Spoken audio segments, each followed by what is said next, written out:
Hey guys, Russell Chow here at your Christian Fellowship. Another little training video, and you're just staring at my computer screen because I'm doing the best I can with my technology here. Wanted to talk about national numbering system. This is an easy way for you to play in any key. I sort of naturally had an ear and knew how to do this, but when I went to college and of course classically trained, learned how chord progressions and analyzing classical music, I certainly had this idea solidified. Didn't actually learn national numbers, but this is what's common out there. So let's talk about this a little bit. Of course, there are plenty of resources online for you to get more details, but this is just a quick overview. So for example, let's use a key of C, and in the key of C you have C major, okay? So key of C, there are no sharps or flats, okay?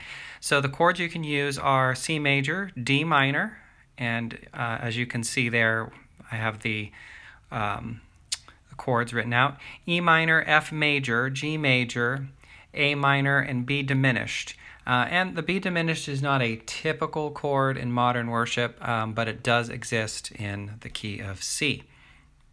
So if you were to turn these into national numbers, on your chord chart, a C would equal 1, a D minor would equal 2M, meaning 2 minor, E minor would be 3M, 4 would be F, G would be 5, and A minor would be a 6M. Okay? So you can see we just took these here, C minor, D minor, E. Basically, you're counting in order. If you can see my mouse here, 1, 2, 3. Okay, and then we assigned numbers to them. So if you knew your scales, basically, if you knew the progression, you could show up at band and say, oh, we're not going to do this in key of C now. We're going to do this in the key of, let's say, A flat. And so because you know your scales and your national numbering, you'd be able to play the song fairly easily. Okay, so let's try one more for good measure, key of G. So in key of G, you would see a 1 equaling G, A minor is 2, B minor is 3 minor, C is 4, D is 5, and E minor is 6. So it is important if you for you to sit down and start to memorize in the different keys what they order the progression in.